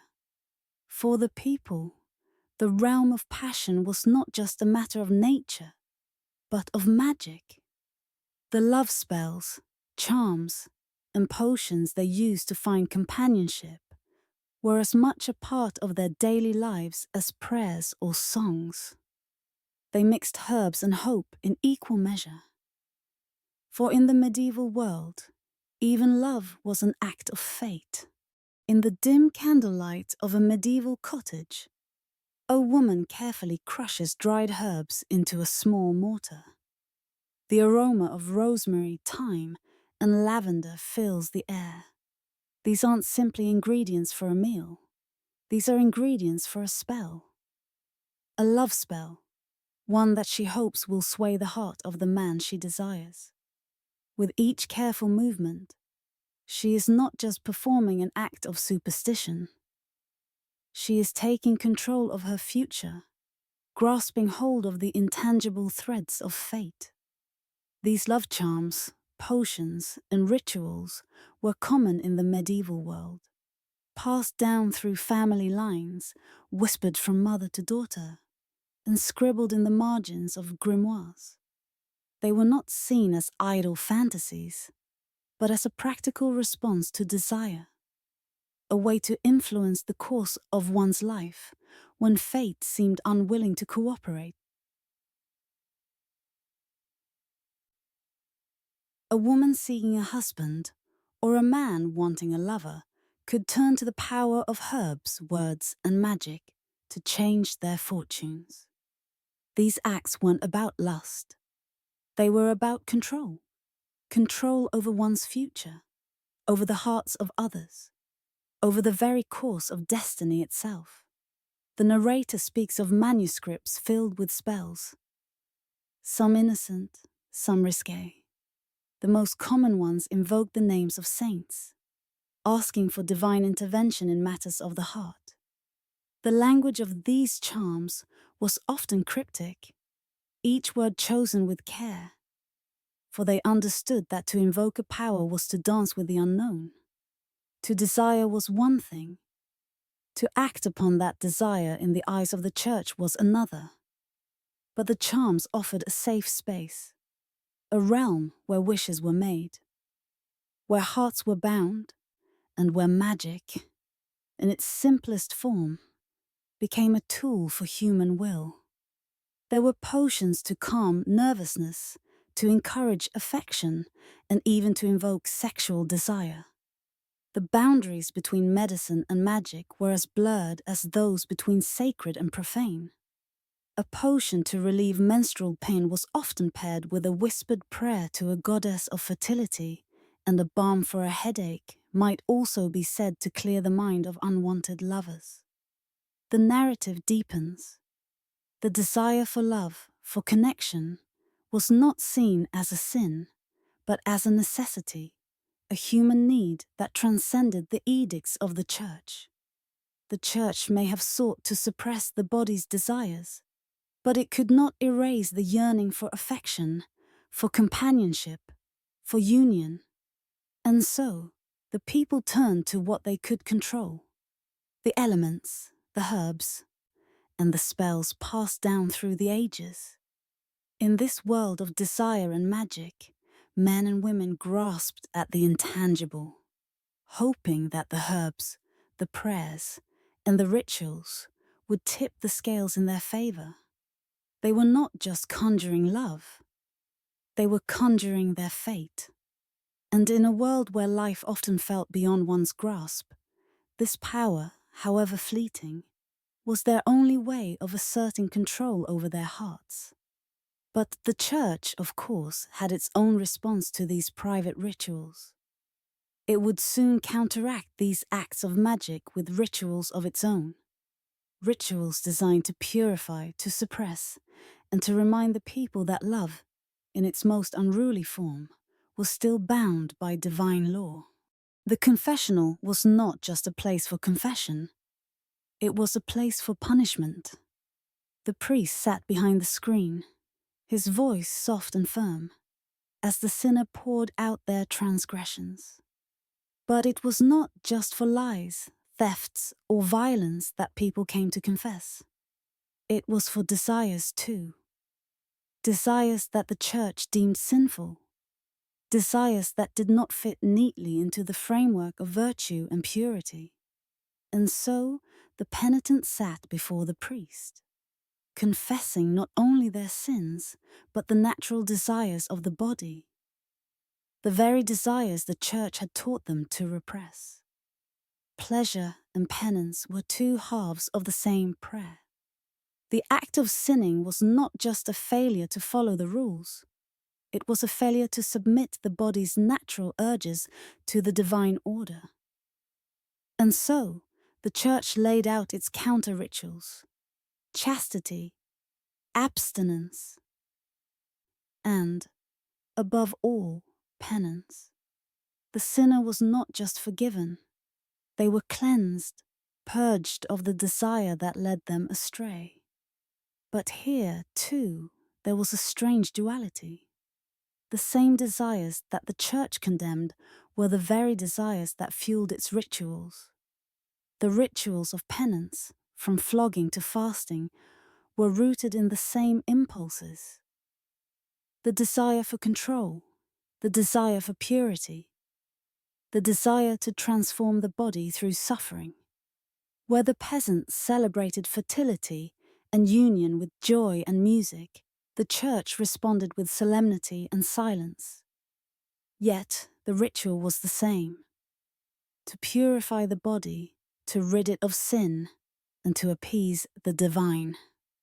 The narrator's voice turns thoughtful. In this strange paradox, we see not just the clash of two worlds, the sacred and the profane, but the ways in which the body itself becomes a battlefield. The church's rituals did not destroy the desire for love or pleasure. They merely redirected it, shaping it into something that could be controlled, measured, and judged. The rituals of penance, far from eradicating desire, were a reflection of the same energy that fueled the more earthbound rituals of fertility. In both cases, the body was not just a vessel, it was the battlefield for the soul. And the soul, in its constant struggle for purity, was at war with the body's most natural urges. As the confessions end and the penitent leaves, the rituals continue. In silence, in the shadows. The story of love, of desire, and of penance will never truly end. And in the next chapter, we will see how these ancient rites, both sacred and profane, continue to shape the living world. From the rituals of passion to the practices of the mind, even in the most ordinary of moments, ancient whispers echo. Take a wedding ring, for example, a simple band of metal now worn on the finger as a symbol of eternal love. But long before it was a token of commitment, the circle itself was a symbol of eternal unity, of cycles that transcend time. This shape, endless, unbroken, has roots in much older traditions, where it represented the eternal dance of life and death, rebirth and decay. In many ancient cultures, the circle was not just a shape. It was a boundary between worlds, a way of connecting the human to the divine. Even today, as we slip a ring onto our partner's finger, we are connecting not just with them, but with centuries of belief in the continuity of life's most sacred bonds. Now consider baptismal water, often seen as a purely Christian sacrament. But before it was used to cleanse the soul, water was already a powerful force in the ancient world, a tool for purification in many different faiths. From the Egyptians to the Romans, Water was a bridge between the human and the divine, a means of washing away the impurities of the mortal body to allow the soul to stand pure before the gods.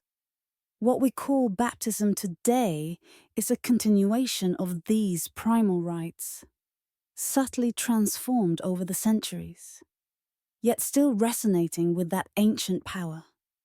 And then we have the oaths sworn by academics or officials, promises often made with a raised hand, a pledge to knowledge, truth, or duty.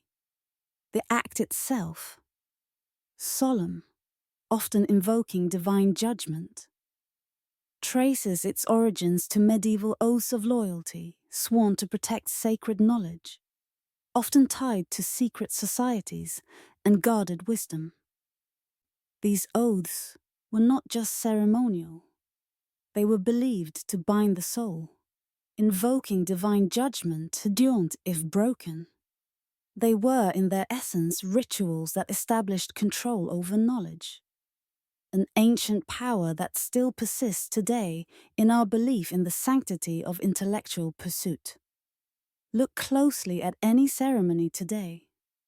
The Middle Ages still whisper beneath it. The modern world, though it may feel far removed from the superstitions of centuries past, is still bound by the same rituals, the same symbols, and often the same unseen forces. What was once hidden in plain sight remains, now cloaked in new forms. The forbidden rituals of old didn't vanish into dust. They were simply reimagined, repurposed, and disguised in customs we continue to observe today. Why, throughout history, have societies insisted on creating clear boundaries between the sacred and the profane? What is it about the forbidden that captured the human imagination and became so feared by the ruling powers? To understand this, we must step into the minds of those who shaped medieval society. The church, the monarchs, the priests, who saw the forbidden not just as practices to be rejected, but as dangerous forces that could unravel the very fabric of order itself. The concept of the forbidden, as it existed in the medieval world, wasn't just a theological distinction. It was a tool of control. By establishing what was sacred and what was not, the church and secular authorities could control knowledge, regulate behavior, and maintain social order. Knowledge itself became a boundary. What was known could be controlled. But what lay beyond the boundary of accepted knowledge was feared, and with good reason. The medieval world was a place where unexplained events were often attributed to the supernatural, where disease and disaster could seem like the work of dark forces, and where magic was seen as a tool that could shift the balance of power. For the church, the forbidden was not simply about sin. It was about maintaining order in a world that felt constantly on the edge of chaos. To give people access to knowledge that could disrupt the status quo, whether through magic, alternative healing, or any number of mystical practices, was to threaten the control of both spiritual and earthly authorities. Rituals connected to fertility, healing, kitas, or the elements were seen as a challenge to divine order, something that could destabilize society by undermining the church's role as the sole interpreter of God's will. Why do we need boundaries between sacred and profane? Perhaps because without them, chaos reigns. These boundaries, though artificially created, served a purpose. They shielded people from the overwhelming mysteries of existence. Yet, in doing so, they also served to suppress knowledge that lay beyond the controlled, acceptable realm. The forbidden became not only a means of control, but a reflection of humanity's deepest fears. The unknown, the unexplained, the supernatural. These were not just matters of belief, they were matters of power. This same structure of fear is still evident today, though it has shifted in form. Modern society still places boundaries around certain types of knowledge, certain practices, and certain beliefs. What was once forbidden by the church, astrology, alchemy, and folk medicine, still carries a sense of mystique and unease in many parts of the world. And like medieval times, the fear of what lies beyond our understanding persists, whether it's new technology, alternative healing practices, or the ever-looming presence of the unknown in our daily lives. The world has changed in countless ways, but the human need for ritual has not. Though we may no longer perform the rites of ancient gods, the sacred rituals that once connected us to the divine still exist in modified forms, deepening our connections to one another and to the mysteries of life itself. Whether it's the wedding ceremony, a graduation, or even a simple birthday celebration, these moments mark significant life passages, allowing individuals and communities to transcend the ordinary and step into something more meaningful. In fact, many of the rituals that were once deemed forbidden in medieval times, such as the use of talismans, charms, or astrology, continue to thrive today, though they have often evolved into more socially acceptable forms. Consider how modern wedding ceremonies, though secularized, still hold deep emotional and cultural significance. The exchange of rings, the vows of commitment. These rituals continue to tap into something ancient, something that speaks to the deep desire for unity, connection, and meaning that has persisted across centuries. Even today, many people turn to astrology, alternative healing, and ritualistic practices to seek guidance in an increasingly chaotic world. These practices, once condemned as heretical, now carry a certain mystique and allure. Whether it's consulting a horoscope or wearing a lucky charm, the desire to access forces beyond our understanding, to influence fate and fortune, remains a deeply human impulse. Superstitions, too, persist in ways that reveal the enduring legacy of medieval fears. Avoiding black cats, the fear of the number 13, or the ritualistic knocking on wood, all harken back to earlier beliefs in luck and protection from evil forces. We no longer dance in the fields, but we still dance with the unseen. Our rituals today, though perhaps less overtly religious, still reflect the same ancient longings. They serve as a way to navigate the mysteries of life, death, and the unknown. Even the most secular of events, a graduation, a career milestone, is often infused with ritual significance. These moments are rites of passage that mark transitions from one state of being to another, signaling growth, change, and transformation.